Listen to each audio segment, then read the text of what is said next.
Let's do that. So the pledge. Pledge allegiance to the flag of the United States of America and to the republic for which it stands, one nation under God, indivisible, with liberty and justice for all. Well,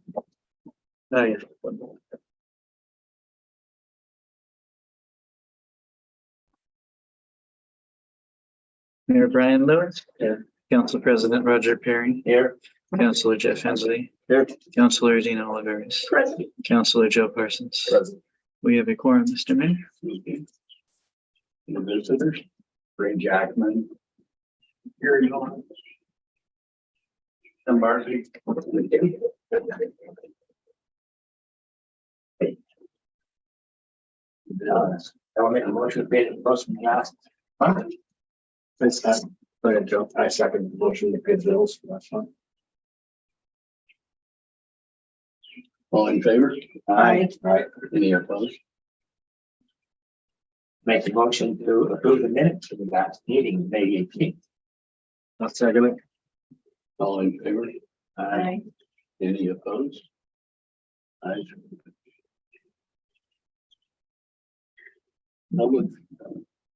Public comment. This is the time to speak to the city council or mayor on any subject, including what is listed on this agenda, except for public hearings. Time limit is 3 minutes per person. Down here on Green Street. And I came up last year about it being dusty and full of holes, but it used to be paved, and I've seen on your agenda, I think you're going to be discussing that a little bit, but I'd like to at least have some dust control or something down there, because part of it is you've got FedEx, Amazon, Prime, and UPS, all those trucks going up that hill every day, along with all the people, that live up there. Down there. Have people going up that road and they don't go very slow. Some of those trucks going, at least 30, 35 miles an hour up that hill. And then down that hill. And it's a big old dust cloud. I just got lost what he's talking about. So that's about it. That by the church. Yeah. And there's some newer street. Yeah. That's why I didn't recognize it right away. But yeah. Right. Yeah. Yeah. It comes off of Middle Bridge and up, Right, and then yeah. Knoll goes Yeah. on up the top of the hill. Yeah, that was really a paved street. It's actually an oil mat street when they put it in. It's just Right. they put gravel and peat and asphalt, the tar and Right. Which is Yeah. is fine, but it's beats pieces by now. Yeah. it's no longer there, and something, something should be done with it. I mean, I washed my truck and 2 days later, it's got such a big coat of dust on it. You're kind of fortunate in a way that is a city street instead of this publicly road, public access road we got up here, so we got to deal with sometime also, I think. Anyway, Yeah. I mean, I know, it just, if we could at least maybe do something about some dust control, this temporary dust control fix or something. Is appreciated. I don't know when you should look into it. What would be the best option to do up there? I don't know if we can do well mat anymore. That's the same with the whole, everything's dusty down there, in the village area. Well, I'll look into it and see what options I can come up with. I'll go talk to county roads. I know they still do some oil out there, so it still may be a, a practical idea to do that. Like I said, it's something you gotta discuss with the DEQ and everybody else. Yeah, make sure that there isn't any issues, but They've got an environmental friendly dust control stuff that they put on roads. I mean, it lasts most of the summer. What's it last also? Lignin? lignant, so I mean, it's something we could look at, pricing on I that. might be able to get this one under the. You just bring a spreader truck and they just spread it. I have no idea how much it is. Just spray it out.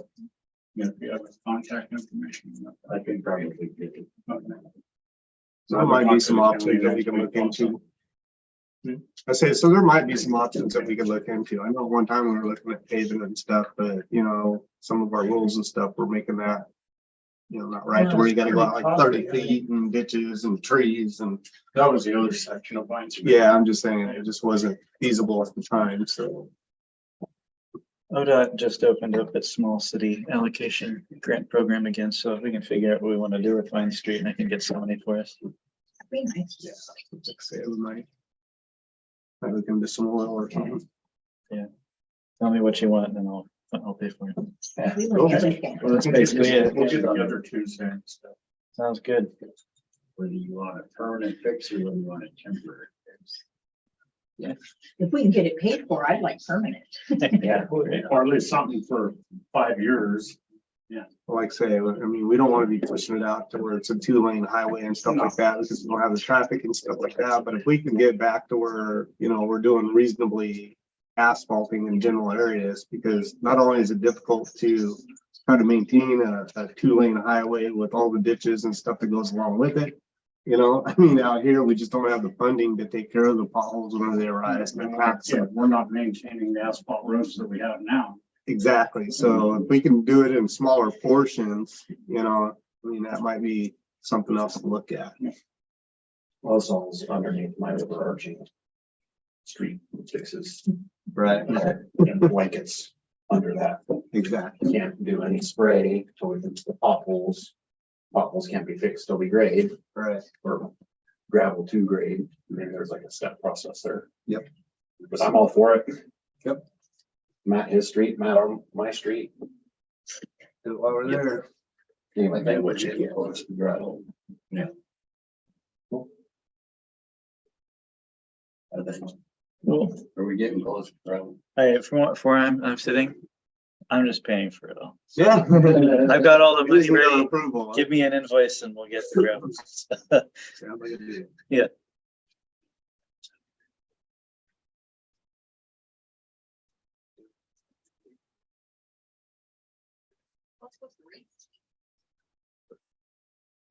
Probably 2 blocks. All we need to know is how much it's gonna cost, and how much funding you can get, and so.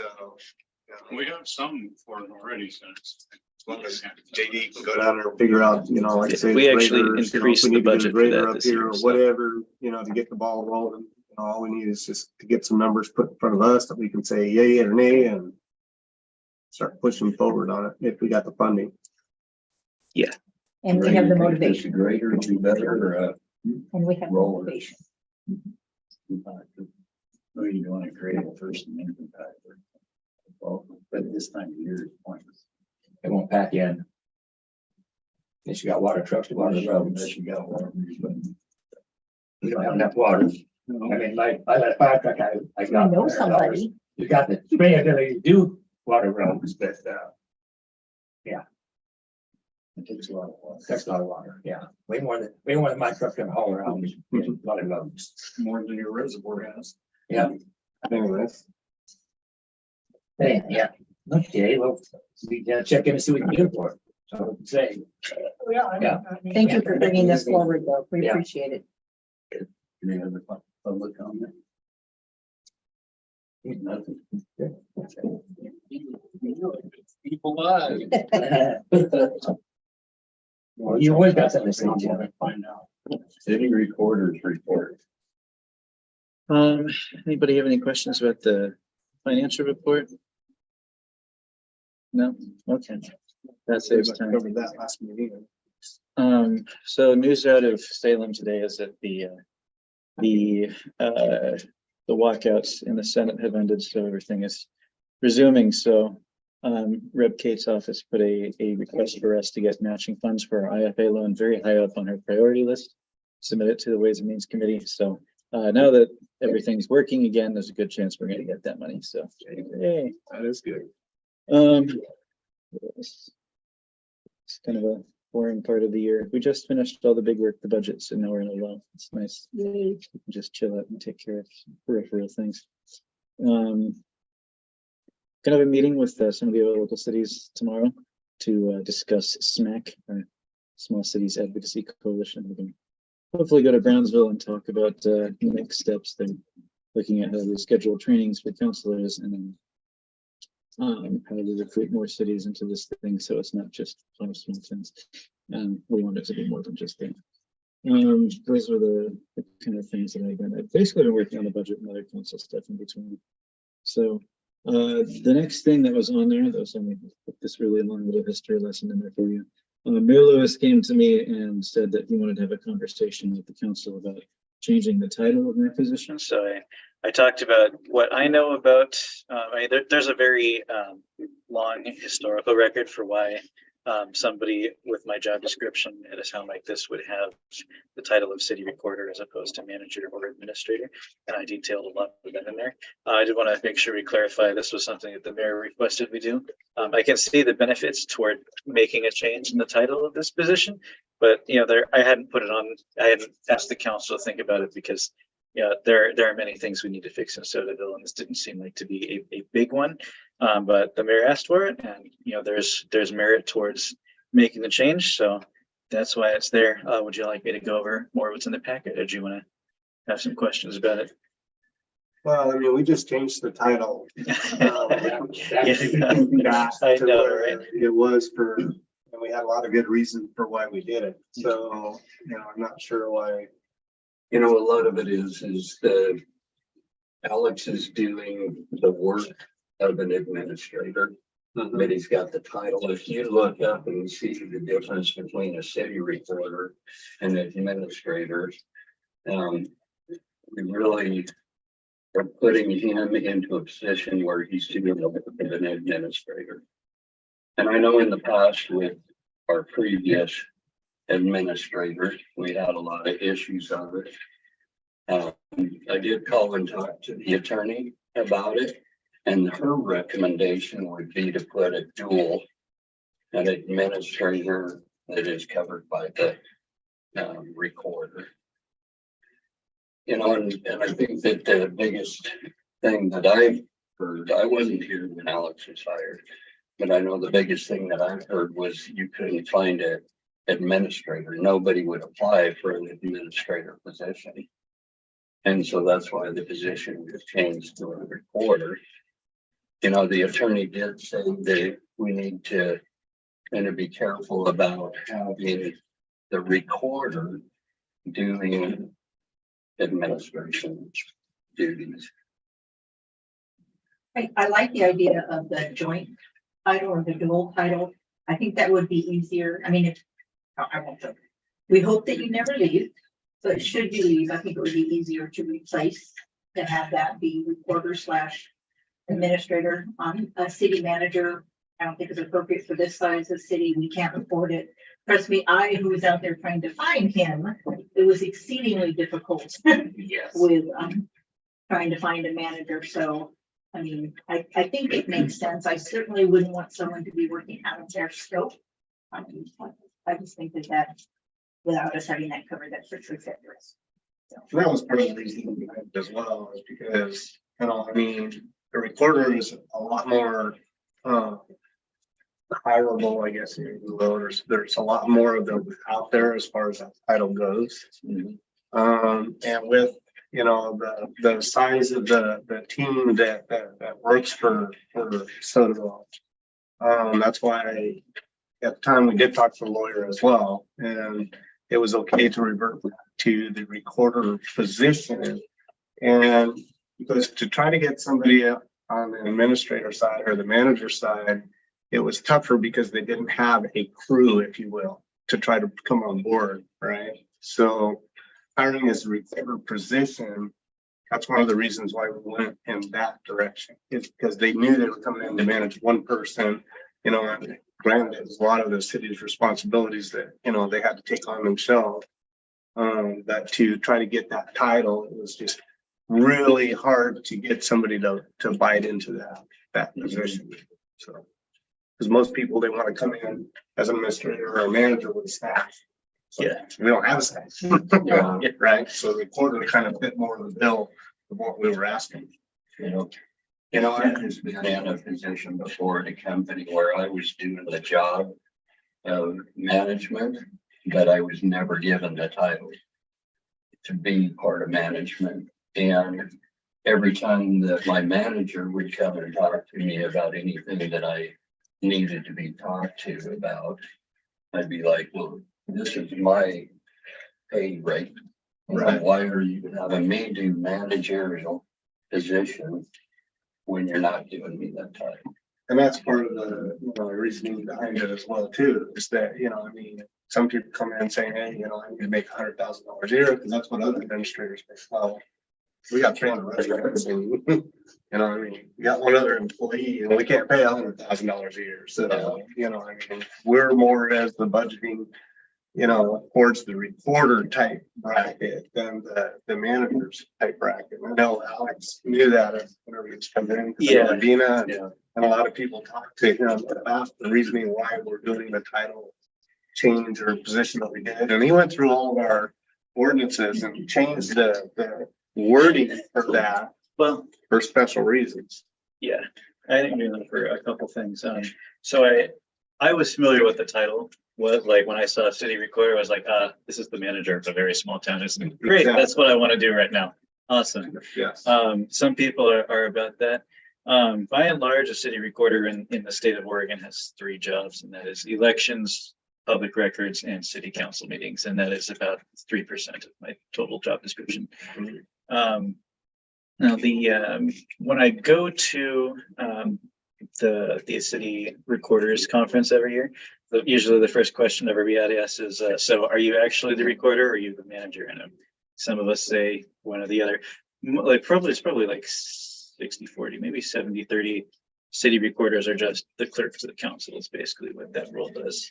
When I'm at other conferences or intergovernmental meetings, if I say, hey, I'm Alex, I'm the city recorder of Sodaville, they go, ooh, introduce me to your boss, the city manager of Sodaville, so I can do business with him. And I go, sorry, that's me. And they go, oh, whoopsie. No. I get that. Yeah. Yeah, so it's there's merit to doing it. The other thing is that when you look at the city ordinances, the title has changed. It's kind of bounced around a few times throughout city history. So half of our ordinances say recorder and the other half of them say administrator. Right. And as I talked to the mayor and he was telling me what council had said about having a dual title administrator/recorder, that actually kind of kills 2 birds with 1 stone rather than, because we need to choose one title and stick with it. It's going to make our ordinances clunky. Somebody in the future could go, well, I'm just the recorder. If that's the administrator's job, I'm not doing it. If you want it, hire an administrator. It would kind of kill 2 birds with 1 stone to say administrator/recorder, because then any reference to either title throughout the ordinance and resolution books can go, yes, that person. So there's no ambiguity. Otherwise, we really do need to go through and change it. And that's, On the business card. yeah, right. I said, Yeah, Yeah, a 4x6. yeah. That title, it happens, it isn't as common. I know in the city of Elgin, they just changed their manager's position name from administrator recorder to just administrator, because everybody's like, no, this is too long. We don't really need it to be both since we know what they do. Right. This ultimately is up to the council. There's one interesting quirk of Sodaville's government system in our charter. Doesn't actually specify what form of government the city of Sodaville has. Almost every city, yeah, I know, right? Almost every city has in their charter, there is a city recorder or there is a city manager. Sodaville doesn't have that. Ultimate authority over the organization of the city government is designated with the council by the charter. And if somebody wants to say, you know what, there needs to be permanently a city manager, or if we want the mayor to permanently be the chief executive, that would require a charter change. Or the city council can go, you know, we want there to be a chief administrator. So since for the last 100 years, the city council has said the city recorders, that's the main position in City Hall. But at any point in time, the council could go, you know what? The mayor is going to be the boss. He's going to be the chief executive of city government. The charter doesn't say he can't be. The charter leaves it up to the city council. It's the only one in the state I've read that gives that much authority to the council over the structure of city government.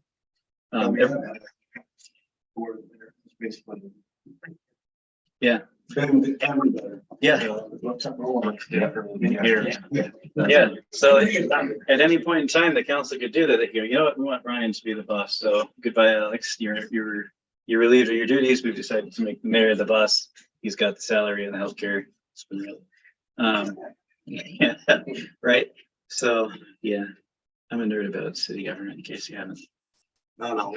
Yeah, exactly, right. Yeah, so, It's appreciated. yeah, exactly. We So, need somebody who understands that. yeah, I was gonna come here pretty neutral tonight originally until we got the suggestion from the lawyer of administrator/recorder being the title, because that makes it a lot easier to go through our, it means we don't have to write a massive rewrite of all of our ordinance books, so. I don't want there to be a decision tonight about this, but kind of like what direction do you want to go in the next meeting? We can prepare an ordinance and. So if we make it, we don't have to change, we'll have to change it, we'll do a change it, the city from that page in the 80s. Yeah. Yeah. Yeah. Yeah, question.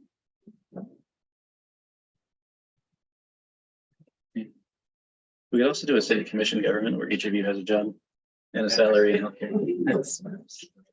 Good to go. So, if you have any preference of what you'd like me to bring you next meeting? I would say administrative recorder. Okay. Nice. Question. I agree, yeah. Should have. Okay. Cause that way we can go either way. Yes, I like that for potential in 20 years recruiting. When we get some new board there or something, we could go. This is what it entails. Okay. Yeah, I can't live that. Okay, I think that's all for me.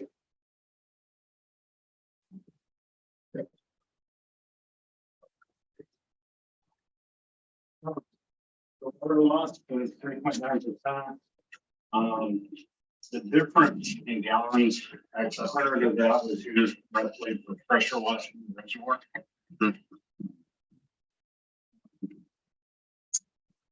You know, speaking, we're gonna try and get that done in August. They're hoping to have all of the stuff here mid-July.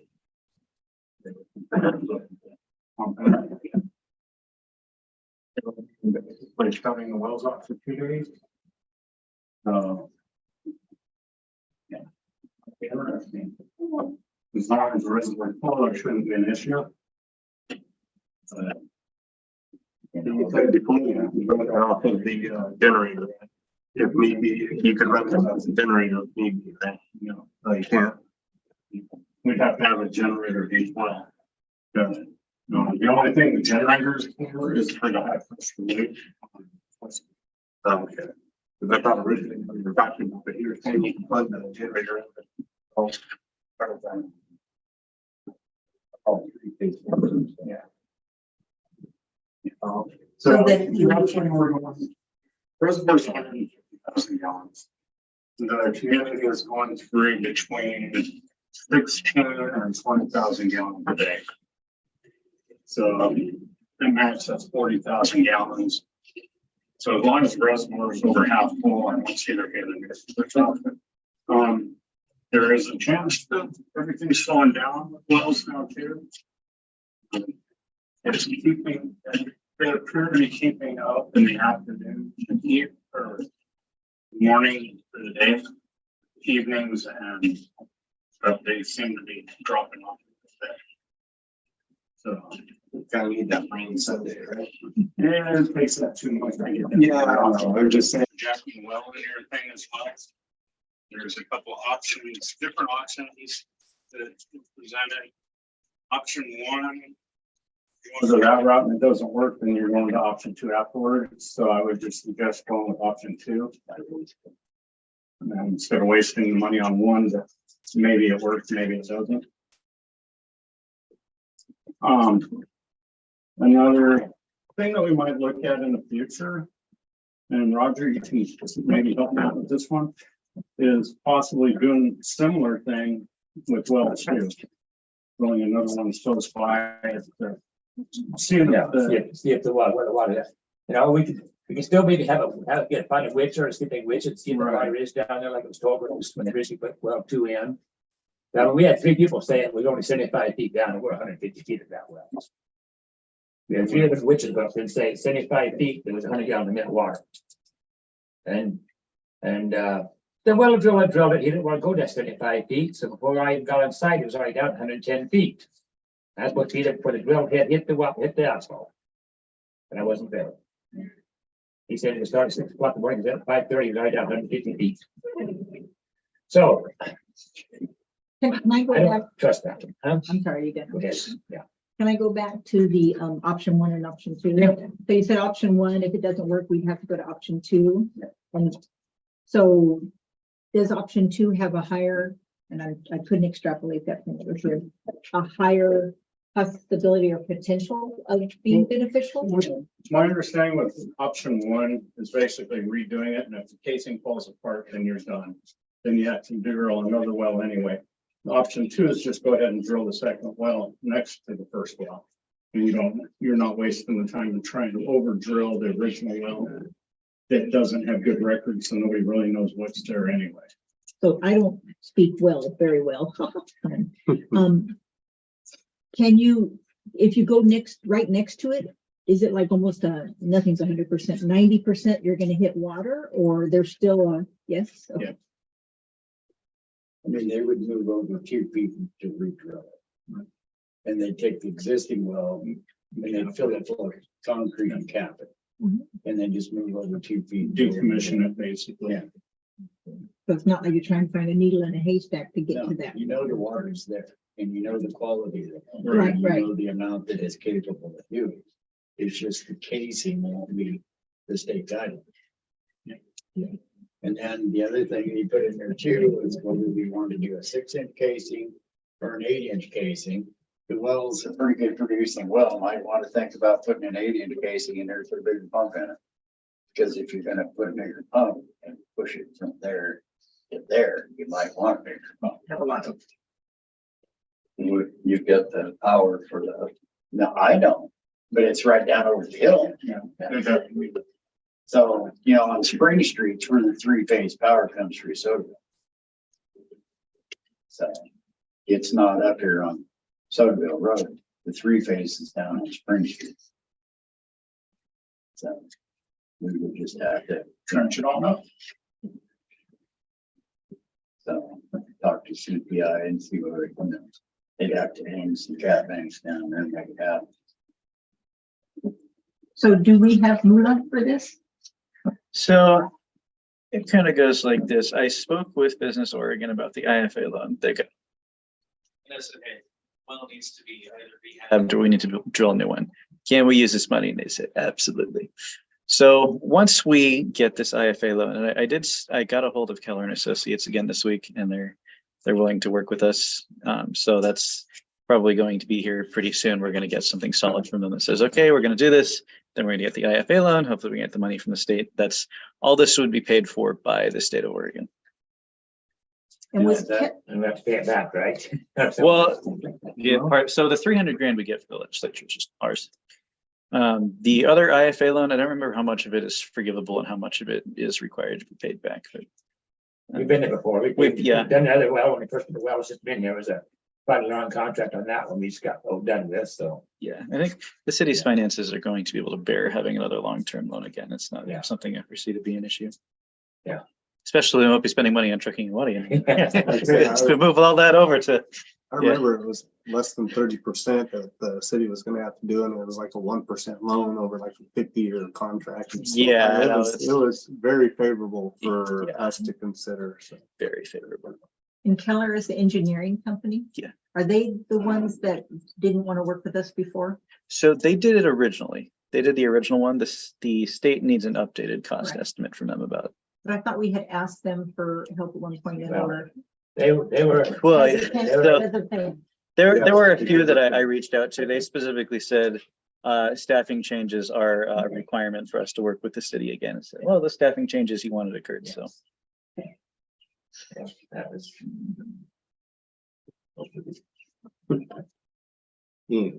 Cool. yeah. Yeah.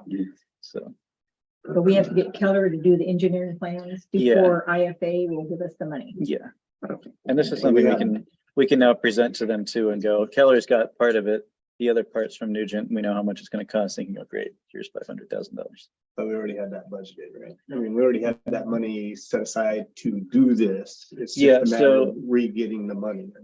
So I didn't include the loan up front in our budget, but we can amend the budget. That's something we went over with the budget committee, was the fact that we were probably going to have to change it down the road to reflect this influx of cash. We didn't want that to be a surprise to anybody. Why did it suddenly go up $800,000? No need to worry about it. Cool. You do need to worry about it. It's a government agency. Yes. So Okay. where are we truly with this? So we're waiting for Keller to come back to us? Yeah, Or we so need to vote Keller- on something? Keller got to me at the beginning of the week and said by the end of this week, they were going to send us information about how much they would charge upfront for the engineering plan.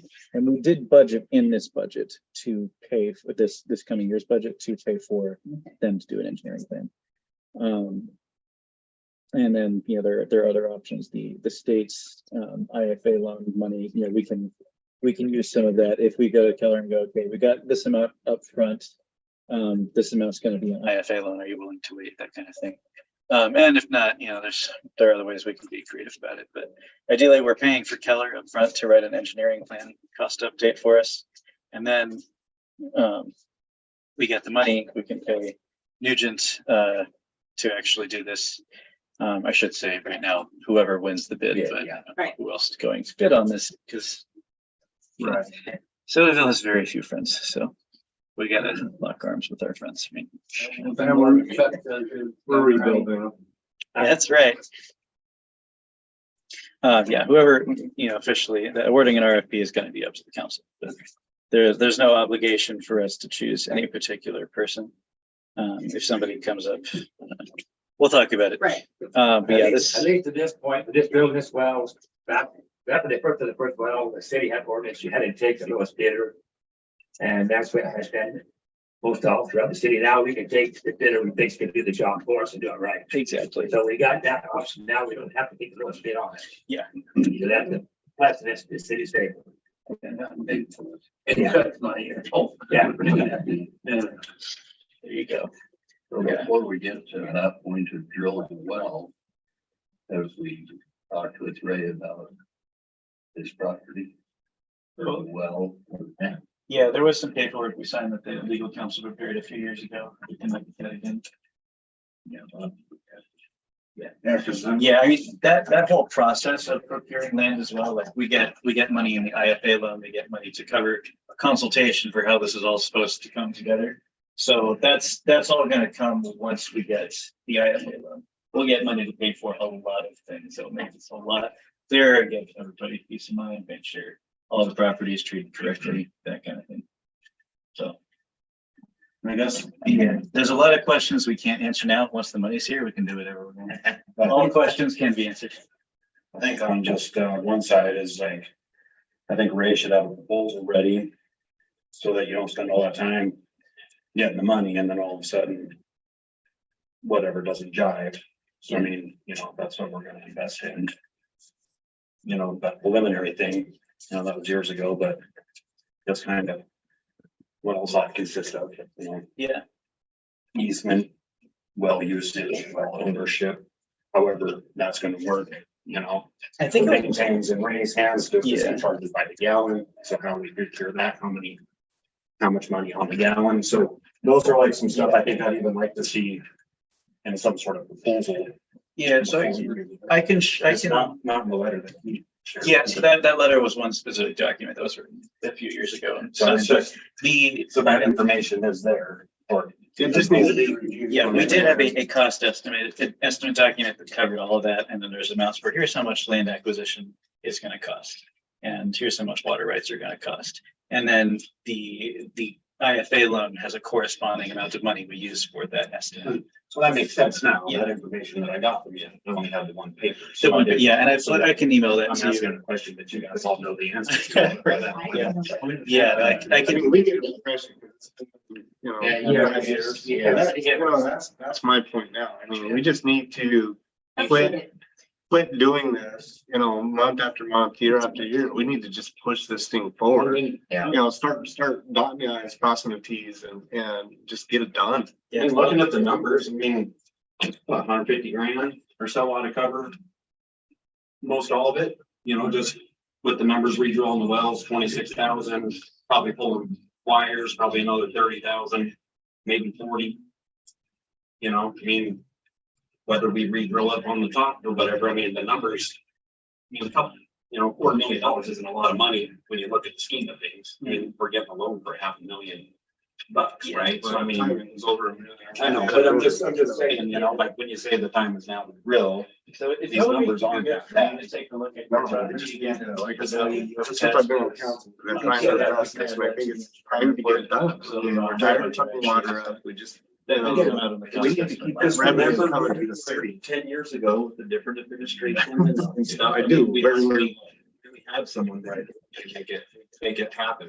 You know, I'm I just mean, saying, so we talked about it, we just need to try to get some action, because like I said, I mean, it's something that we just need to resolve. We need that water funding coming back to the city. No, I get it. I mean, it's the same conversation. Every time we talk about water, it's the same Exactly. conversation over and over and over again. Yes. Let's just do it. Yeah, right. Get her done. We'll work on it. The quarter of it. No. There you go. There you go. Earn that title, yeah. Let's get there. Construction. You can have what, 2 different easements? One for the power and one for the water. Power's gotta come from the bottom, they own the water is gonna be populated. Right? And if anyone hasn't said this to you in the last 5 years, thank you. I mean, I know you kind of have a vested interest, but thank you for this. Yeah, I don't think the first time around when the city had their intentions of doing this, they gave me a check for $100, they still took that.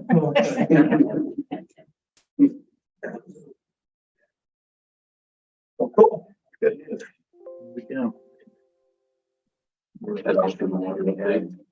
I had a couple more small things. Useville was gonna come and spend 3 days doing fuel reduction by both 4 and 5. They ended up coming for a day and a half and it's timing. So, and now they're done for the summer. And that grant that they were working off of is gone. I did talk to their supervisor and there's a good chance in the fall they have another grant coming for defensible space clearing.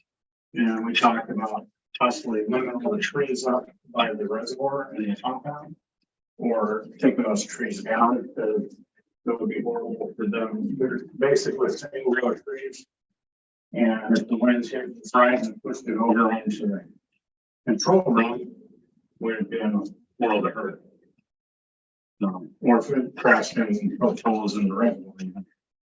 So my thought is to maybe get rid of those trees, at least limit them up.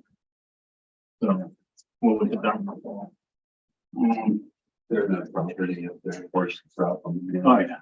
Yeah, because we got that easement, and we traded the rest for that easement around the property instead of across it. In that area right there. And then I was just gonna speak council input on the issue on Vine Street, if you guys happen, if any of you happen to drive by there and look at the place, if you have any input on, maybe we should go with that. I did. I drove by and tried to look like I was doing what I was doing. And I don't know, have we had any complaints from neighbors? Not for a long time. And that may be good or bad. The outside doesn't look too terribly horrible. You can actually see a little bit of empty space inside their windows, which is their business. It looks pretty crowded. I would feel like, do we have complaints, or is it going against any health and safety codes that we need to be concerned about? I mean, because people can have their houses filled to the rafters if they want, it's their house.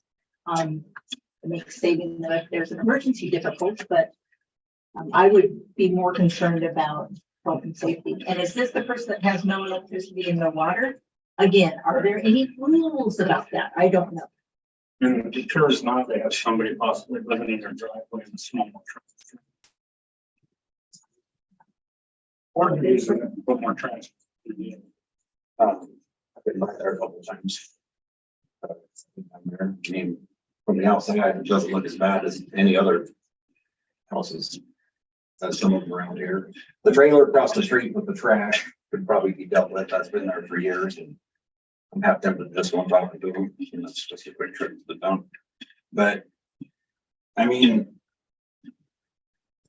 it's hard because I know who it is, you know, so there's a soft spot there. They ain't causing no trouble. I mean, I have a good eyesight, you know. As for health stuff, I can see somebody from the health department probably saying something because where's the waste going? They're going to the bathroom somewhere, unfortunately. So I mean, There's always different people there. They're just that. what's that? They're just that. Yeah, yeah. So I mean, if there, but you know, over time you have to get that pumped at some point. But you know, I mean, that's been a tough situation. I don't see any problems with it. There's some complaints. I mean, do it. I think it's a slippery slope if we start trying to, my word, micromanage people's houses, as long as it doesn't break a rule that we have or put the other neighbors at risk. You don't have any complaints with basis. Right. And you know, then you have to factor in, and I don't know anything about these people, so I'm just throwing out there what I've experienced in the past. Is there any threatening to the neighbors to not say something, you know, but I don't know that, so. I mean, obviously, if there is someone living in the trailer, obviously we have rules for that. They filed a permit. Huh? They filed a permit. Well, they're Yeah. on that, and then you know, if they are Are we talking about the same place, Alex? if they are dealing with no power or water, there's No, that's St. Louis. We're talking down. All we can Okay. basically do, in my opinion, is, you know, as a city, we can reach out to them from it and let them know of some of the resources, right? Like Alex has talked before, there are charitable groups out there that might help them get their water service back on, you know, at a minimum rate, right? I mean, what's that company that we're working with now? Yes. Aquacut, the Council of Governments. Yeah, I mean, don't they have some programs that might be able to help them with their trash management, water needs and electricity as far as that goes? The city has a lien on their property. we know that for sure. I don't for sure, but that was passed on to me when I started. But yeah, that's how I look. Kind of putting it up a little bit. Like I said, I mean, we can send out a flyer or something, you know, offering some assistance as far as, you know, trying to help them, you know, clean up their areas. You know, it's just for the good of the neighborhood. And for them as well. Right. That's right. Joseph said, a lot of the places have a lot of junk around them, but these guys have a lot of trash. Right. It's bags of trash going up in carport and stuff. That's just where my concern was. That's why I'm presenting it to you guys, if you want to do anything or not. Yeah, like I said, I mean, that's, you know, nice point of view. You know, as long as there's not any real complaints or anything like that, we can offer, you know, systems we're capable of doing, and not singling in on that particular resident, but, you know, I mean, offer it to some of the communities and let them know, you know, a lot of them. Well, but we're gonna go on, read our website and stuff like that, right? The newsletter. But if they don't have a water bill, then. Exactly. Do they So, get a bill for zero anyway? They don't even have what the new meter said, it's been shut off. I'm just saying that, I mean, we need to get a communication out to them that there might be some. If they choose to do it, then we gotta wait till we start getting some complaints before, you know, the city can get. I just emailed everybody here a couple of documents about the well project. One is the original cost estimate report. The other one is the IFA loan that the state approved for us, that whole document. So I showed you which pages all the money's on. In there, it's $75,000 for property acquisition. So that includes the land and the water rights and everything. So Well, that would include just, if we went up for that, things that were on there, so only be enough to cover one easement. okay. And the water or how we want rates were. Gotcha. If we're doing 2 easements, that comes to 80. And then whatever those numbers are even still solid, right? So, Yeah. So is an easement, it gave me always 40? no, that's just what's in Oh, race, okay, but there's, is there like a standard? no, there's a proposal that he sent me from Ray's lawyer, whoever wrote it up. He said the land easement, just to purchase the land easement, from Ray was 40 grand. But that easement was supposed to cover both water and. But what I'm saying is, Ray just mentioned that it's gonna require 2 easements, one for power and then one for the water, so that's another. They go different, correct? That's another 40, another 40 on top, so that's 80 for just easements, and I'm saying that that was 2018, so those numbers have probably went up quite a bit, so that's just something to think about. Yeah. The property value is from 2000. Yeah. So, I mean, They kind of. I mean, that might not, honestly, what I'm saying is it might not even be able to happen because the land costs too much. They don't have to look at So that's where it's like getting so far ahead to get excited if we don't quite know what it's gonna be. Yeah. That's the- But all I was thinking there is just, we just need to get on it, right? The money's available, the government is working with small communities as far as trying to get, because everybody's having water issues. It's just- Our big hangup That's what I'm is, saying. again, trying to get somebody to give us this updated engineering cost report. That would include, what is the increased price of the land now? That kind of thing is what would be included in this report. Yeah, so that would be the kind of thing we would be paying Keller to figure out, is we would have a conversation with Lynn. And the other thing too, with Keller, are they gonna engineer to get it out of the well and get it into the city's water system? Yeah, it's a you can all read the document that I sent you. But it's a top to bottom plan for how we put things together. Very good. Yeah, it wasn't just about, yes. Yeah, so that's what their document was kind of a beginning to end. Here's what it's gonna take and here's how much that's gonna cost. And that's, the state needs an updated version of that before they can give us the money. And that's been the hang up. Yeah, we issued this RFP like last November. And, Keller's only like just finally getting around to us. So Right. they're, But to that point, couldn't even get anybody to respond. no, you can, Nobody would even respond. Right? Yep. yeah, some of that was, trying to get people to respond was also difficult. Yeah. Some people like, oh, we don't do that anymore, that kind of thing. We're not interested. Yeah, there's a dearth of people willing to spend that much energy for this much of a return. There are much bigger cities with much bigger projects, so they can get much more money out of, this whole bit. Hey, spend some money with Sodaville isn't worth as much when the profit margins are so much higher. Our reputation preceded. Yeah, I mean, there's that again, like I said, Keller said, our prerequisite for working with the city is there needs to be a complete change in personnel. We got that. So back to Vine Street, so what is our problem? Do we need to take them some brochures and say, here you go? Do we need to make sure that trailer has a permit if it's gonna be there? We don't know if they're gonna have the and because they don't have power or water, they're not ready to compose some wiring for us to know. So I'm just knowing the traffic flow in and out of there. I'm guessing it'll probably be on in a week or two. But there's a good chance that somebody's staying on it. The biggest thing is you can't do anything unless you have it. Yeah. Somebody has to complain. I mean, you just file a complaint before you go to investigate. Even a complaint on having a trailer there? That has to be complained from you? It has to be in writing, and somebody has to complain. Yeah, we changed that back when the SNP group was done, and they changed it in the city without, there's going behind people, in people's garages, behind the fences, on stuff, taking pictures and turning them in for violations of the city ordinance code. And because it was all anonymous, when they made it, when they had to sign the complaints, that stopped. So this SNP group shortly thereafter. So I'm more excited. Well, that tell you that, but you can't hear anything until you have a complaint. Somebody has to come up here and complain about it. You go down there to the next door neighbor. And just, if you don't like what's going on, you need to file a complaint. stuff. That's with, all the travel trailers that we had throughout Sodaville. Some of them had been there for 2-3 years, but until filed a complaint. Then something. So then once there is a complaint and they get the permit, does there have to be a complaint to follow up on that permit being redone? Once they get the permit, then the city. And come back and say, hey, you haven't paid. Right.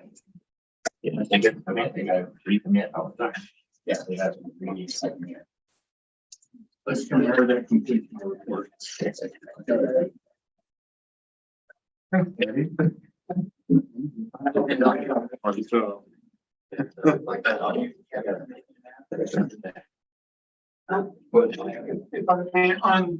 the lines of trailers and stuff being parked, my wife's always complaining about this fifth wheel being parked right on the asphalt. Look at that one.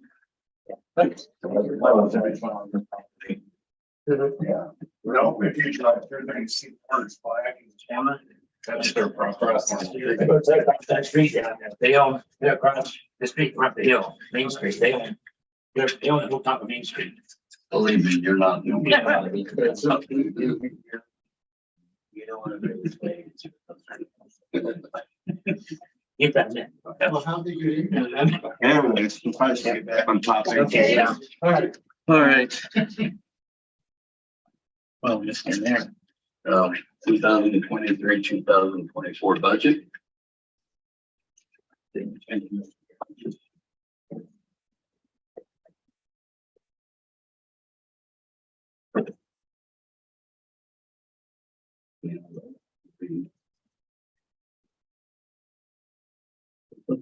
Yep.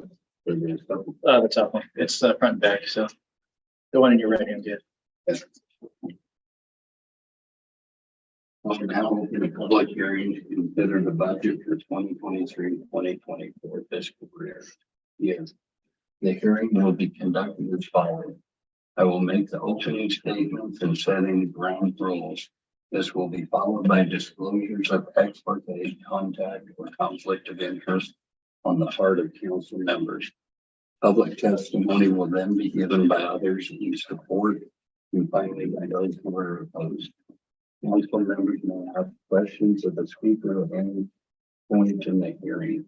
The public will have the opportunity to ask questions during the time. When testifying, please give your name and address for the record. For those of you testifying, please give testimony related to the application and be as concise as possible. Although this is not necessarily necessary in most hearings, we may ask you to limit your testimony to no more than 5 minutes. Does any member of the audience have any objections for the city council's jurisdiction in this matter? No. Does any member of city council have a conflict of interest with regard to this request? Alex, we've got to go through the budget. All right, folks. Okay. We basically went over all that at the budget committee. There's really no statutory requirement for us to go over it again, which is why I didn't plan on going over it all again. The budget committee didn't make any recommended changes to the budget, so we can basically just pass this bad boy out and yeah, it'll be fun.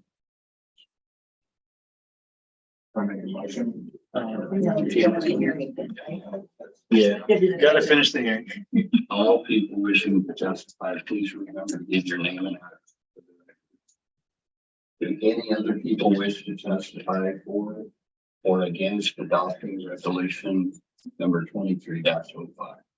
Resolution number 23-06, resolution number 23-07, or resolution number 23-09. And if I may, councilors, so when I originally gave you your packet, I actually labeled one of the resolutions for the budget as 2304. I misnumbered that. So you got a document before that was distributed on the table. It says 2309 at the top. That is the corrected document. None of the substance has changed. I just numbered it. So So this resolution right here is 23-05. 4 is 9. Oh, it's 9. Yep. Does anyone wish to testify in review to any testimony that they claim after that? Before I continue the public hearing, is there any additional questions from council members or staff or of anyone that can testify? Once the hearing has been closed, only city council members or staff may speak. The public hearing is now closed. The city council shall now discuss the resolution and make a decision. They're done that. Yeah, like I said, I think we went through the budget pretty well last month through the budget meeting with all the budget members and, yeah, so, I haven't seen anything that needed to be anything like that before we had approved it. You make a motion to accept the budget then? Okay, I'll approve it. Move to adopt the 2023 to 2024 budget.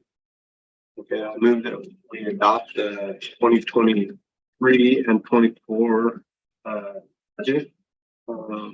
Have to announce the resolutions as well. No, just Okay. passing the budget. Second that. All in favor? Aye. Any opposed? I have it. Alrighty. Now we do a supplemental budget. On the 2022, 2023. The next one's got its own document there. Just next.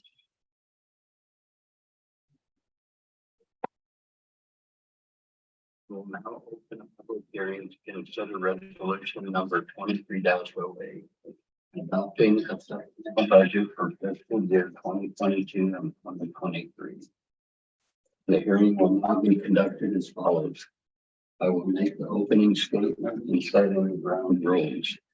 This will be followed by disclosure of ex parte contact or conflict of interest on the part of the councilors. Public testimony will then be given by others in support and finally by those who are opposed. Councilors may ask questions to the speaker at any time in the hearing.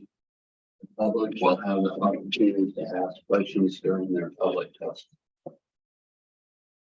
In testifying, please give your name and address for the record. For those of you testifying, please give testimony related to the application and be as concise as possible. Although this is not necessarily in most hearings, we may ask you to limit your testimony to no more than 5 minutes. Does any member of the audience have any objections to the city council jurisdiction in this matter? Does any city councilor have a conflict of interest with regards to this request? City recorder Alex will present the supplemental budget. Alrighty, so there were some problems. Remember when I started with the records that I had available for the city's finances. Having good data is pretty important for writing a budget that accounts for everything you're going to be spending. And we have a lot of bad data at hand. So I imagine it's probably going to be a couple years of good data collection and record keeping before we have a permanently solid budget and go, yep, those are the real numbers. This is an accurate picture of kind of the flux that will happen year over year. But this is the first of those years where we would need to be doing a good job at what we do. So as a result, there were a few things that were not properly budgeted for, and they were in the admin program, the streets program, the water program, and then in our debt service. So what I did with each of these to pay for things that were under budgeted. So in the administration program, we transfer some funds. We heavily over budgeted the salary line items for the city recorder and public works director because they had been so much larger in the past. It was pretty easy to just pull money from those two salary line items because there was going to be such a massive surplus for those two at the end of the year that we could just easily pull money out of those and use them to pay for everything else. And then we over budgeted on our tractor loan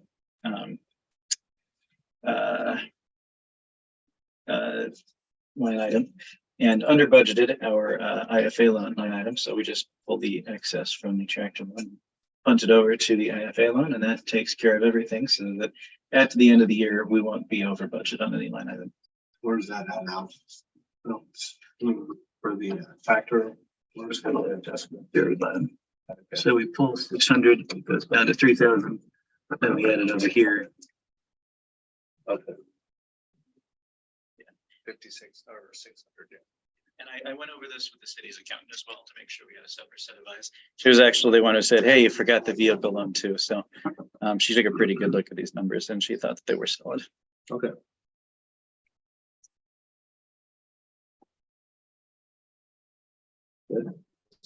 Basically, it was all the same. The numbers are the same. They just had to be recategorized. Is that? Yeah. So there wasn't really any adjustments in one way or another as far as the overall budget goes. Is that what you're saying? Yeah. Okay. Yeah. We're not adding to or taking away from the total amount that we spend. We're just shifting some of those. Notations. Yeah. Okay. Yep. And we're doing it in public. It's online. Anybody can read it if they want. It's all there for you. Fair enough.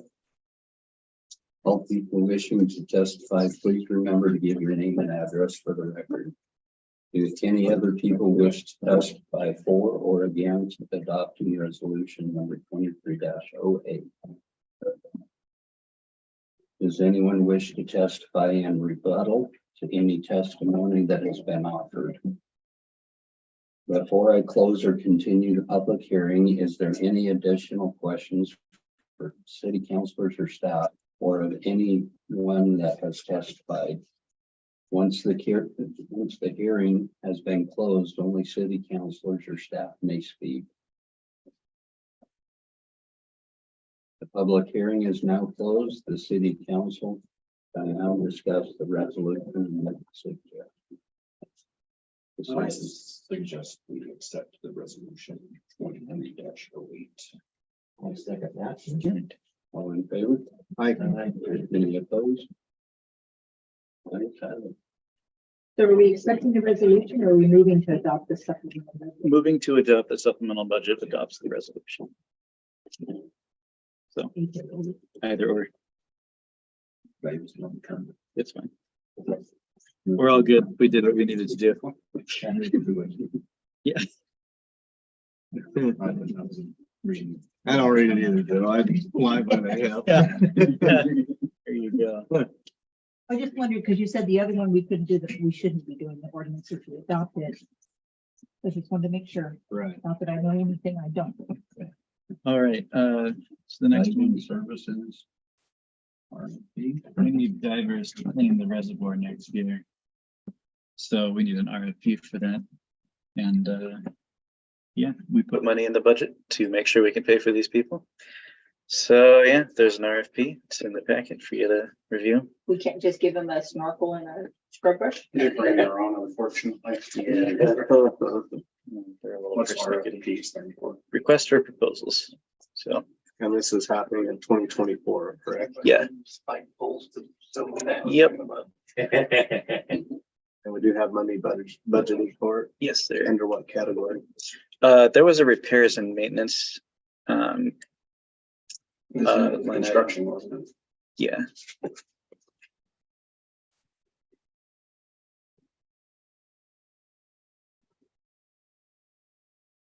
So you need a motion. Yeah. Is it written down? Yeah. I moved to issue RFP 2023-1. Go ahead. I move to issue RFP 2023-. I second. All in favor? Aye. Any opposed? That's right. Cool. All right. Vacation application. Yeah, so the next one is Habitat for Humanity. So they submitted an application. And then their required paperwork was a letter from the one adjacent property owner saying, yeah, I'm all good with this. At the last meeting, what they did amounted to them attempting to force a public hearing without proper public notice. And that put us in a bit of legal jeopardy should we have moved forward with it. But since the school has said, no, they fully oppose this, so they're not going to submit a letter, that means the application's moved. So we could just give Habitat's fee back to them. since they said no. The key thing about Habitat is that we spent a lot of money working with the lawyer to make sure that we didn't all get in trouble over it. So really, I think we should probably, if there's going to be a refund of that fee, it needs to be subtracted from whatever the lawyer gave us, because they pay us a fee for this for a reason. There's staff time that goes into it, and then there's the lawyer that goes into it. So Yeah, absent the interaction, we would have not been needed to no, talk to the lawyer, so. I think at the very least, we need to account for that in any refund. yeah. So I prepared 3 different motions in there for you. One was to refund the application fee less the legal fees, one to refund in full, or one to not refund them at all. So it's kind of up to the city council what you want to do. What's? Yeah. What's how much is the, how much was it? It's $1,000.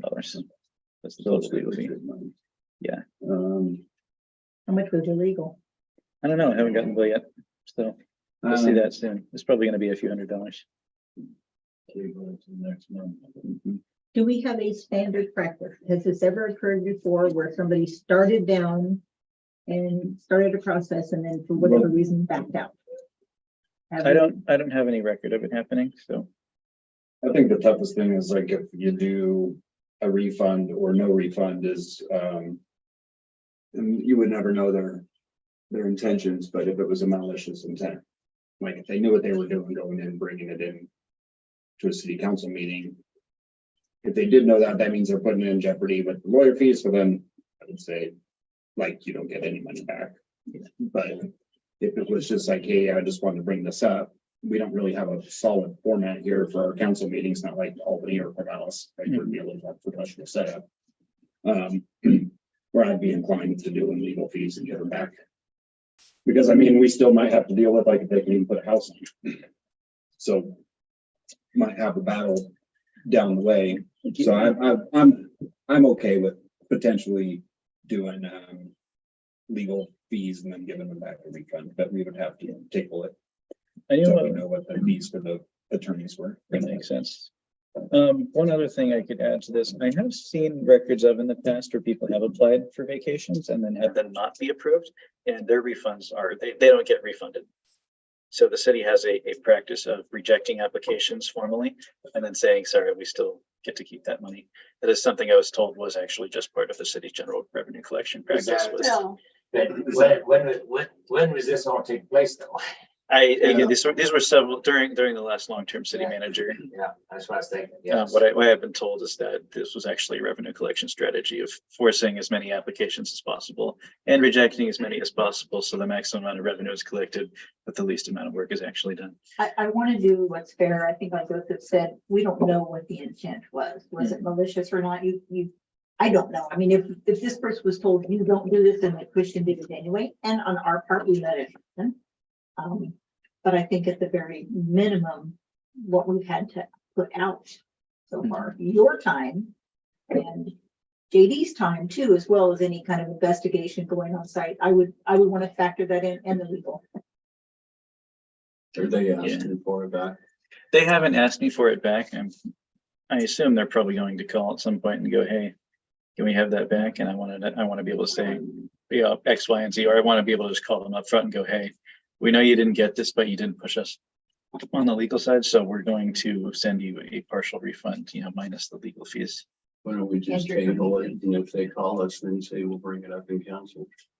Okay. Hey, Teresa, I kind of agree with Joe, though, that, for the most part, the city tries to be good stewards and work with our community, right? And if it wasn't malicious to where the intent was to try to strong arm us into making a decision about that, right away. If it was just general conversation that was brought up, because we did give them 3 minutes at the beginning and the end to have their opinions and brought out. The next thing you know, it did progress into a full-blown conversation, which I think, is kind of on our end as well, not knowing that was the direction that it was going. That, I really think that we do need to consider the legal fees, maybe even 50% of them, depending on what they are. do we honestly hear Bill and just malicious intent to get us into a forum? Yeah, I don't think it was malicious personally. I didn't think it was malicious either, like They I were just said. trying, they were just trying to get stuff rolling quickly on their property. Right, they were Yeah, trying to get a they decision were made for. That's where we slipped though, is she could have said everything she said, where we went wrong was we entertained the discussion and we took it forward. She would have just, if we hadn't. Then we could have brought it up in the next council meeting, had formal I agree, am I discussions right on around that, it. Alex? Like if we. Yeah, hadn't that's- have- If we hadn't a conversation. Yeah, if she had just come here, we said, no, we're not talking about this, then the blame is all on her. And then we wouldn't have talked to lawyers about it either. So like you said, the funds wouldn't have been there anyways, so, but they are there. So we need to consider that maybe even 50% of, you know, what our legal fees are. I mean, depending on, like I said, I think we ought to table it, figure out what the fees are gonna We be, can do that. and then figure out what's gonna be reimbursed. What conversation did you have with her prior to the meeting? Did you? Oh, she and Mike had been informed in writing and over the phone that they needed documentation from the school to move forward before anything happened. So when she showed up with what she showed up and what she did, She already knew that she wasn't supposed to do that. there you go. Malicious. I mean, whether her intent, you can never know another person's intent, but she came to the table knowing she shouldn't be doing what she did. So I think she holds some responsibility. Yeah, We you know, hold responsibility for letting it go. So. Mhm. So I personally, we don't have to make the decision right now. I don't feel comfortable in giving all of the money back. Mhm. I think the legal fees and time spent. What was their reason for wanting to? The state they haven't done on that lot, put a decent drain field in it with that, without vacating that part of the right of way. See, I thought when they put that gym in there, when they vacated one side of it, the school, that whole thing was vacated, but then I remember that they didn't maintain that in case we had to run lines further out of the city, which part they would do, they kept that for easement line. For the city. Where is that piece down? It's right behind the gymnasium at the school right here. We tried to have us have the piece of property right above that, which is city owned from. I don't know where you got that from. Probably McCully, probably. That where the water tank lived at one time? Yeah, it had a water tank in there for the school at one time, and it was on that wreck, but it's, anyway, so we vacated half that street, and then put the school, put a gym in there, for the bus barn is what it was. Right, okay, that building. that- Yeah, building, yeah. Okay. Anyway, that's on part of that right, part of that right away easement, so we were able to vacate half of it. The other half, but I didn't realize it did not vacate the whole thing, but then I recall later that after the meeting that we did not vacate that in case we needed to put sewer lines, water lines, power lines Right. out of the city in that direction. Well, the school just punched in, I was up there trying to find this property last night, just to.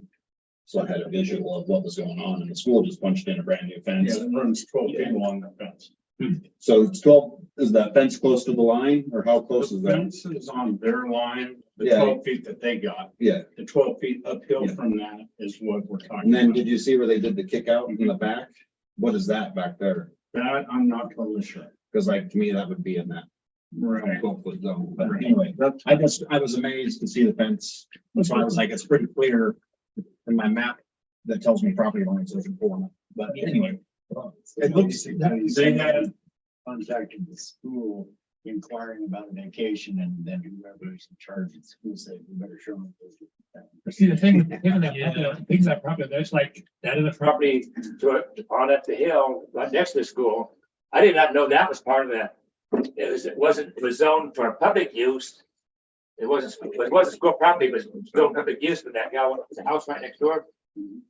And found out that property was zoned for public use and had a heck of a problem getting permitting for that, doing that, but it wasn't city owned property, it wasn't school owned property, it was farmer owned property, but it was the zoning was off on that piece of ground. Yeah. And that easement goes back to that piece of ground for easement that way. Yeah. I move we table this till. City council. I'll second Next that city one. council or till it's brought up? Or, well, I guess we need, sorry, so we need our attorney fees. Yeah, we need to know what that is. They would have more information on what. And more information and. That makes sense. Table until we get restraining fee information. And I really do think it's your time spent, because we paid your salary to do what you did. Mm. And I don't know if JD had to go do whatever he did, you know, assess the property, look at it, whatever, but I think it should be whatever minus what we had to spend.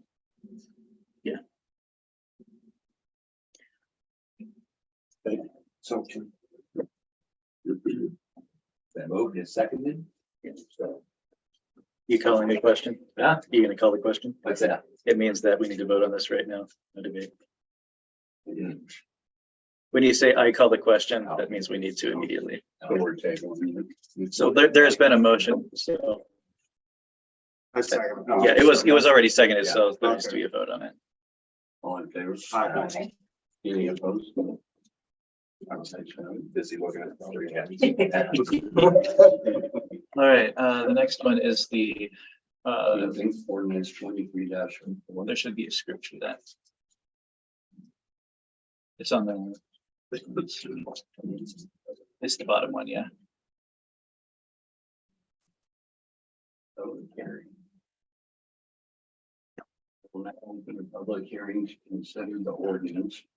The hearing will be conducted as follows. I will make the opening statements and set any ground rules. This will be followed as disclosure of ex parte contact or conflict of interest on part of the council members. City Recorder Alex will present the ordinance. Council members may ask questions of the speaker at any point in the hearing. The public will have the opportunity to ask questions during the public testimony. When you testify, please give your name and address for the record. For those of you testifying, please give testimony related to the application and be as concise as possible. Although this is not necessary in most hearings, we may ask you to limit your testimony to no more than 3 minutes. Does any member of the audience have any objections to the city council's jurisdiction in this matter? Does any member of the city council have a conflict of interest with regard to this request? If so, please indicate the nature of your conflict of interest and leave the council table if necessary. Has any council member had pre-hearing contact with any party involved in the case, either for or against the proposal? If so, please explain your pre-hearing contact. I will have Alex McCabe, the city recorder, read the ordinance in its entirety, unless someone on the council would like to make a motion to have the title read only. The city recorder has fulfilled the charter requirements for ordinance to be read by title only. Entertain a motion to read the ordinance by title only. I moved to make a motion to read the ordinance by title only.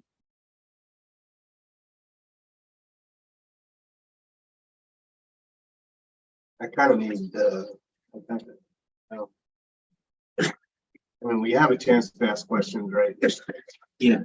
Okay, Yeah, so we don't have to read. this just means I don't have to read the entire 4 Okay, pages. it's still gonna be open for discussion. Oh, absolutely, yeah, we're gonna do I it, second yeah. it. All in favor? Aye. Any opposed? You have the same question I did. I'm like, oh, I would say yes, but I don't know about it. We want to have understanding of exactly what we're. Alex present the ordinance. This is one of the worst parts of government administration in Oregon. The legislature passed a law next year and didn't tell anybody that we had until now to do anything about it.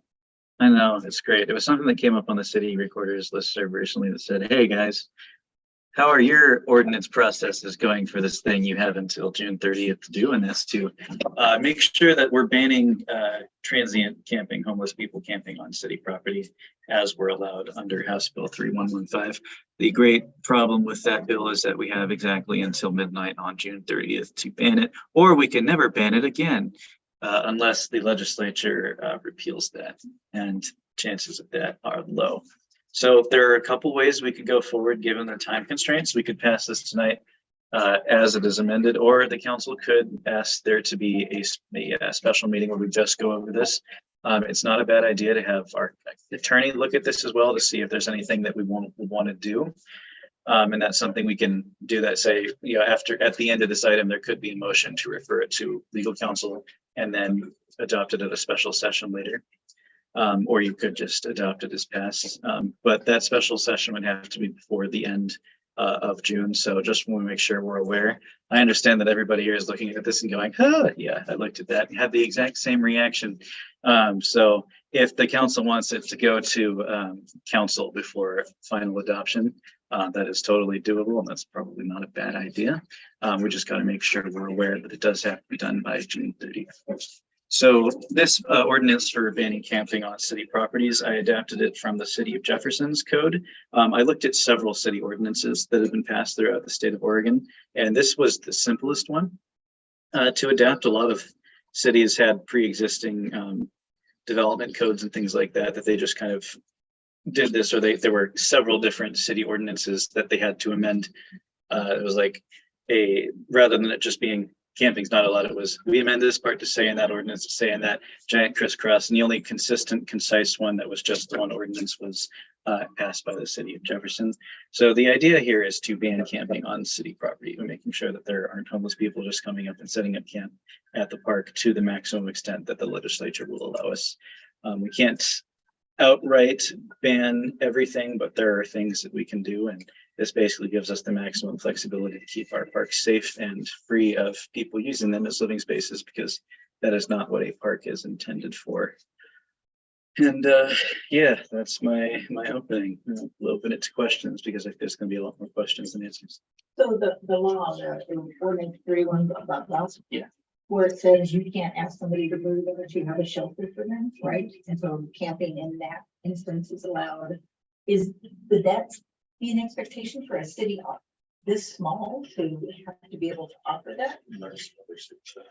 Yeah, we would say like the city of Lebanon has something. I mean, Sodaville's our big shield from this right now is that there's no services in town. Somebody who's going to be in a position where they need to camp on a public property is going to need to be within walking distance of school supplies. Yeah. We've had people that somewhere up West Main Street lived up in the. Oh yeah, well, that's why I called it a shield, not a suit of armor. It doesn't protect against everything. This is just a list of the maximum allowed protections we have. Martin versus Boise was the Court of Appeals decision that basically created this right to rest. If somebody is on public property and they don't have anywhere else to go, you can't tell them to leave. But do we have to provide the else to go, or can we refer them to Lebanon? Yeah, I mean, ideally, that's probably what we would be doing, is because Lebanon does have a lot now where people are allowed to go and do that. They've had one for a while, and we had a public hearing on expanding the locations recently. Sodaville doesn't have anywhere to send people. I mean, that's our big one. Places to go. I mean, Yeah. this is not a convenient place for them to be. It's not. And like I said, I think it should be banned. But, you know, I mean, they shouldn't go set up homeless camps. We don't have the resources to clean it. It's just not doable. If that include these camps, or, you know, what is it entail? Is it, I kind of went through this a little bit. You know, there's a statement here about lodge, right? It's defined means of a single unit providing complete independent living facility for more persons, including permanent provisions for living, sleeping, eating, cooking, and sanitation. Well, we had a conversation about a household earlier. Does that fall into that category there, to where they're camping, and that's not considered a formal dwelling? That's kind of a city. So own it when they're Yeah, purchasing. we actually, if somebody wanted to, like, we don't have as much leeway to prevent somebody allowing somebody to stay on their own property. But this ordinance is primarily, unless we do something about this by June, city property is going to be under the city law or. Yeah. Or any other property. Yeah.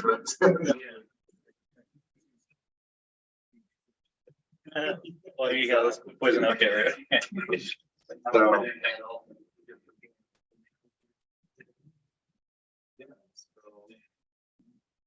I don't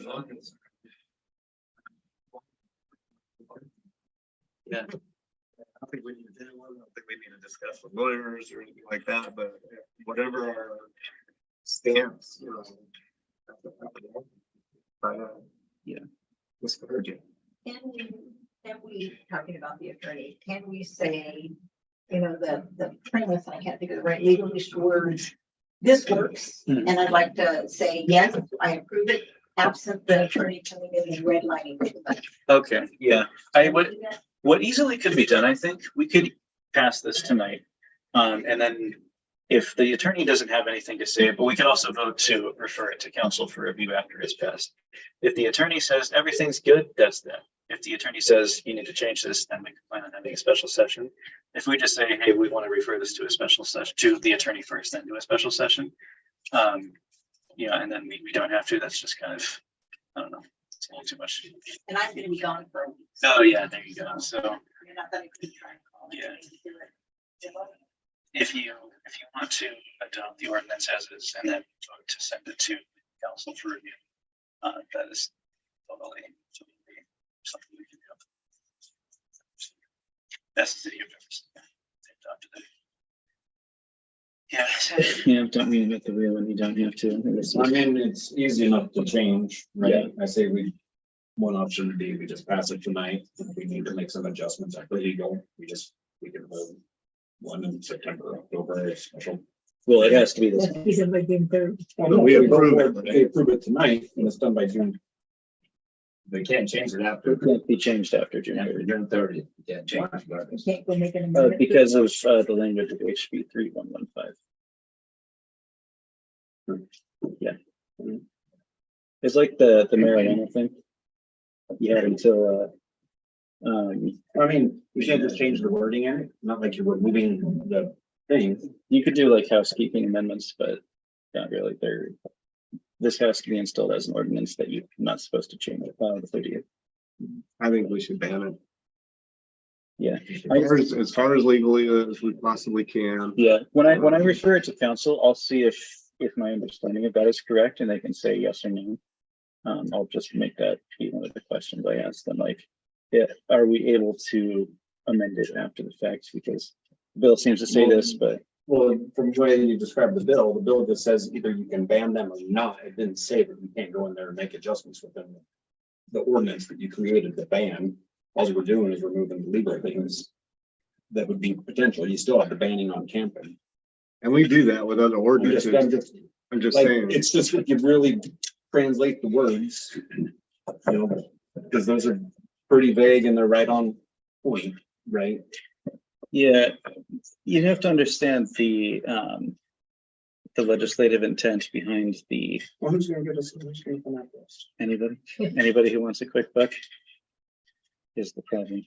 It's open to litigation.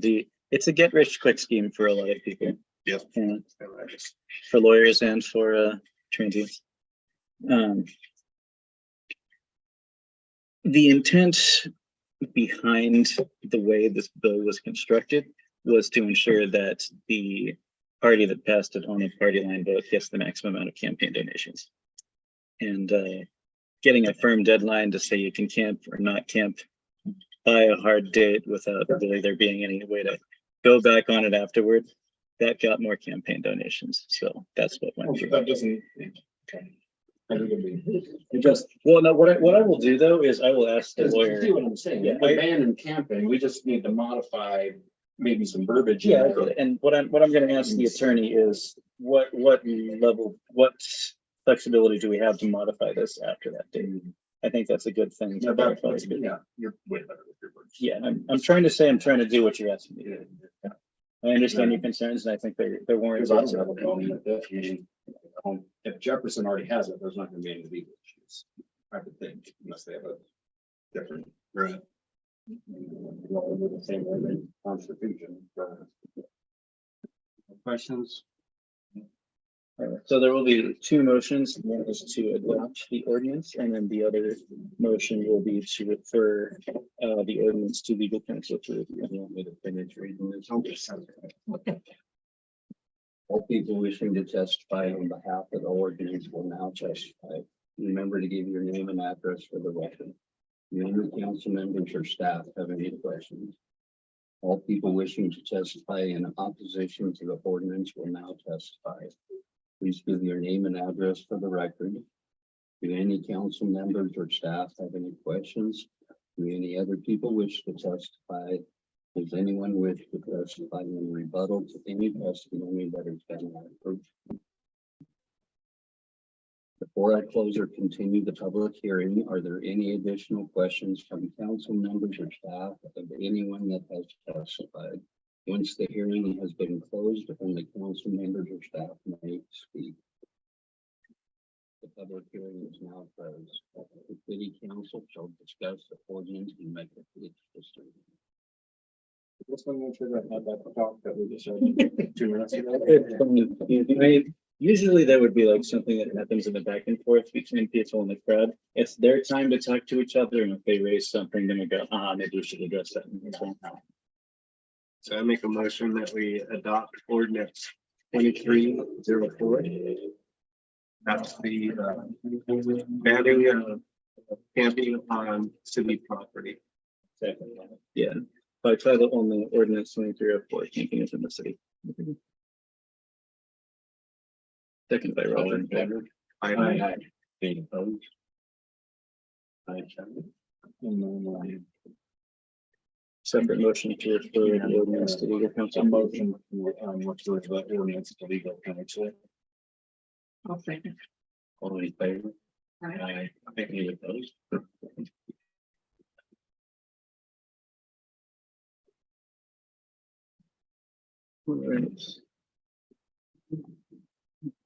All right, next up, there was one item that had to be added after the packet, and that was Council Emeritus Jack Leonard was going to renew the contract for water hauling. We didn't get the information for contract amendment until after the packet had been sent out. So there had been placed on all of your spots before this revised contract. Basically, the only changes were the years when we expect to be doing this. It was for 2022, so it was changed to say we're doing this in 2023. And that is also flexible to say 2023 or however long because if it ends up going through January 24, we don't want to have to amend this again. So the Public Works Director is given discretion over that deadline. And the other thing, there were 2 cost increases that were requested. One, the hourly rate moves up from $130 to $148, and then the adjustable fuel surcharge is set at 6%. Same as it was last year. Yep.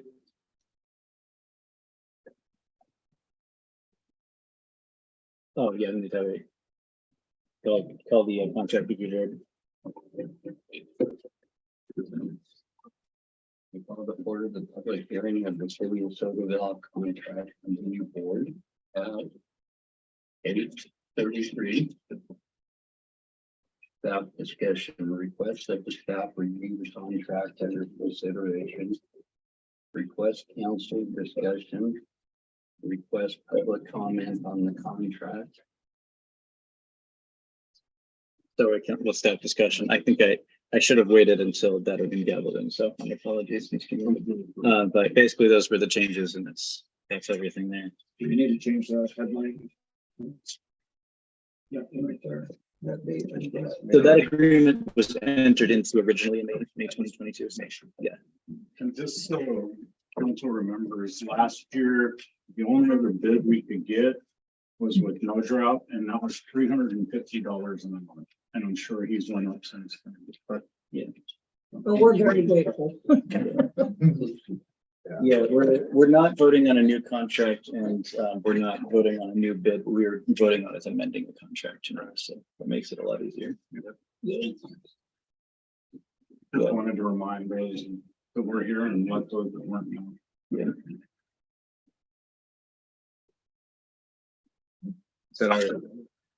Close the public hearing of the city of Sodaville contract review board at 8:35. Is there any additional council or staff discussion? Nope. I think it's fair. I entertain a motion to approve the amendments to the potable water transportation contract with Ray Chapman Repair. Make a motion. I'll go ahead and do that. No, you go for it. I make a motion that we go ahead and accept the amended contract with Ray Jackson for transporting potable water in the city during our drought conditions. Second. All in favor? Aye. Any opposed? You figured all that. All in favor?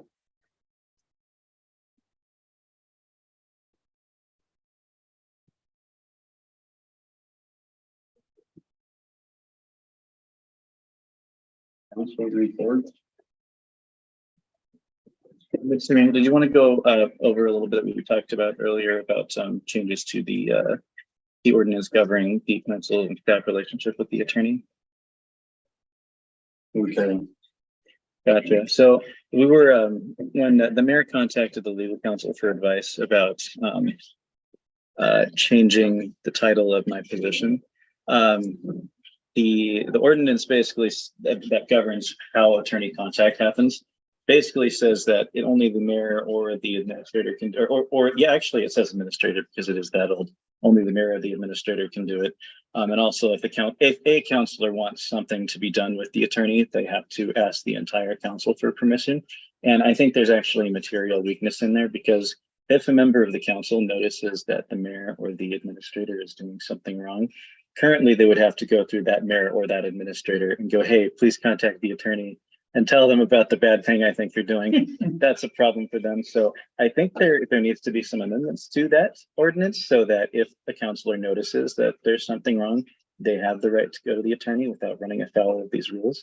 I think there also probably needs to be a restriction for the attorney that they need to review any allegations before coming out with a conclusion about what was reported.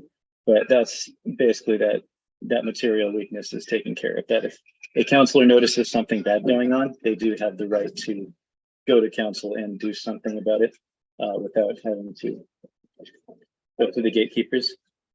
I think that personally is a good idea. Mhm. My only concern would be, right now we have a council that I don't believe would be nitpicky and bugging the attorney and Mhm. racking up fees, so bugging the attorney. So Yeah. I know, but I don't know that, but okay, what faith do we have for that? I mean, Well, will the attorney tell someone, hey, Adina keeps bugging me about stuff? I mean, I think what Alex is saying is that we have a right as a group to challenge, the conduct of the mayor and not as an individual, just go nitpick them. I think, if you have a concern, you can bring it up to Joe and, Roger, myself, and we'll sit down and say, well, yeah, I think you have a legitimate complaint and then we can address that, if I understood you correctly. so is Yeah, it that way? The same thing as a group, because then we can pick a meeting, we can do that. I can just read the ordinance. You gotta be careful. Yeah, that's right. Yeah, right now, I think you would have to do a public meeting where you met and. But that kind of defeats the purpose of challenging the, Bosses, right? Well, if I can challenge. add a comment to this, if I could. Ask administration if this would have been possible, might have stopped a lot of stuff. Yeah, exactly. So, You know what I I'm mean, talking about, you. and but I mean, you that's been over several administrations in the Yeah, past. If yeah. you wanna, it's not just Go back to recently, the- but I mean, you can go back through several of them that were Yeah. kind of scrupulous in there. What about opening it up to adding with you to the council president on that? Not a bad idea. Yeah, I like that idea a lot, Maybe That's a really good suggestion, I think. Okay. And then if the council president, Have the council president call the attorney. yeah, I think then the next safeguard would be if the council president's in on it too, Yeah. then you could say any two city councilors can Okay, do that. yeah, I think that's, Yeah. Want us to get somebody on here who is constantly backing it up and going in but I do want transparency. Exactly. Yeah. All right, so Me too, but like I say, I've seen people on the council that would have taken advantage of that situation. well, like I say, I like JD's Yeah. response and actually the council way president. Alex explained it all the way through. Yes. The next step would be the president, then after that, it would be at least two council members that had to opportunity.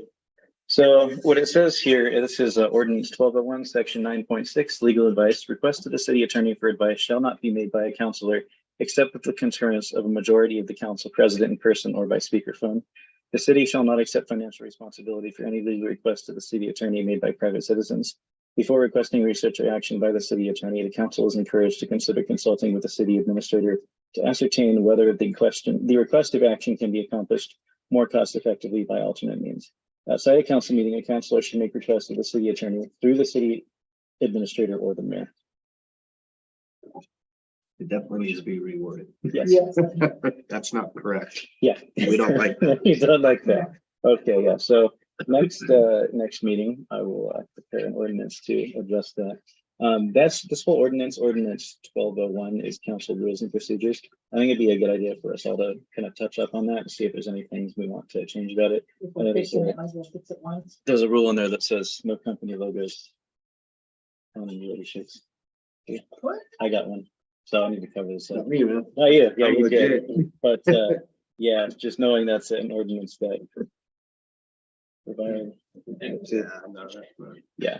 So are So you gonna issue city, clothing then? you get the NDLUCC codes, am I right? I have ULCC, most of the time, that's what I'm wearing. Yeah, so yeah, you gotta bring them in now. We gotta, Yeah, no, I think. yeah, but I They're think, gonna take their shirts off. You're gonna do a laundry for me? yeah, exactly. Yeah, I think you should, if probably get it, just all review that I think ordinance. that's a good idea. Yep. Other comment? Make one to adjourn, and done everything. Second. All in favor? Aye. If you can ask that you can look at somebody's address and see who owns it. Kind of. Yeah, it's, 1 second. yeah. And,